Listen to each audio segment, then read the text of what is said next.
ভাগ্য বিড়ম্বনা। কণ্ঠ কলমে আমি রত্না। কিছু মানুষের ভাগ্য খুব আজব ধরনের, যারা জন্ম থেকে সহ্য ক্ষমতা নিয়ে বেড়ে ওঠে।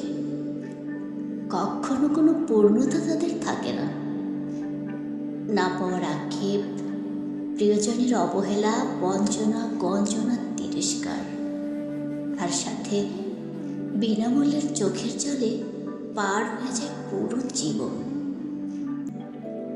তাদের আপন বলতে কিচ্ছু থাকে না, একমাত্র দুঃখ ছাড়া। অল্প পাওয়াকে যখন বিশাল ভেবে প্রাপ্যতার হাসি হাসতে যায়, স্রষ্টা সেই সময়টুকুতেও ঈর্ষা করে। স্পর্শ করার আগে বিলীন হয়ে যায় সকল আশা আকাঙ্ক্ষা। কোনো বাঁধনে বাঁধা যায় না সে জীবন। ভাগ্য বিড়ম্বনায় সে বাঁধন অনায়াসে ছিঁড়ে যায়। বাস্তব জীবন কখনোই নিখুঁত হয় না। প্রতিটা পদক্ষেপে জড়িয়ে থাকে এক একটা ভুল, যার মাসুল আজীবনেও শেষ করা যায় না। শত চেষ্টা করেও জীবনকে নান্দনিক করা যায় না। তার মধ্যে বিশেষ কিছু লোক থাকে, যারা আপনার প্রতিটা পদক্ষেপে ভুলগুলো ধরিয়ে আপনাকে পিছু হাঁটতে বাধ্য করে। চিরতরে স্বপ্নকে নস্যাৎ করে দেওয়ার চেষ্টা করে। সামর্থ্য না থাকা সত্ত্বেও শত চেষ্টা করে জীবনের সবটুকু দিয়ে যাকে বেশি ভালোবাসবেন, সেই নির্ঘাত বড় আঘাতটা দেবে। আপনি কতটা কষ্ট পেলেন, আপনার হৃদয় কতটুকু নেয়ার সহ্য ক্ষমতা আছে, সে চিন্তা সে কখনোই করবে না। কোনো না কোনো অজুহাতে আপনাকে ছাড়াতে হবে, কষ্ট দিয়ে তিলে তিলে নিঃশেষ করে দিতে হবে। এটাই তার লক্ষ্য।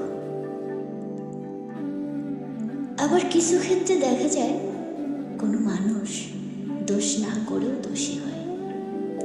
জানা নেই শোনা নেই, হঠাৎ করে কোনো দায়ভার চাপিয়ে দেওয়া হবে আপনার উপর। আপনি নিজের থেকে যতটা জানতে চাইবেন, সমস্যার সমাধান করতে চাইবেন, ততটা দোষী আপনিই হবেন। কিছু মানুষের ইচ্ছা আকাঙ্ক্ষার কোনো মূল্য থাকে না।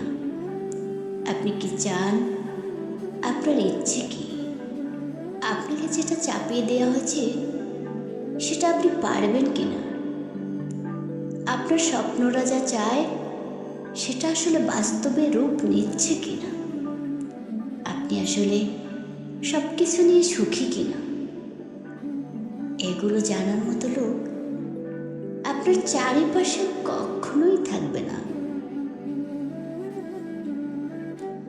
আসলে ভাগ্যের কাছে মানুষ অসহায়। যত ভালো কর্মই করে থাকেন না কেন, ভাগ্য এসে আপনাকে থামিয়ে দেবে। আপনার কর্ম দ্বারা আপনি চাইলেও আর উচ্চ পদে অধিষ্ঠিত হতে পারবেন না। সামাজিক পরিস্থিতি, ভাগ্যের দোহাই, আপনজনের অপ্রস্তুতিমূলক কথা, নিন্দুকের সমালোচনা, সবকিছু একদিন আপনার ভাগ্যে পরিণত হবে। ধন্যবাদ সবাইকে।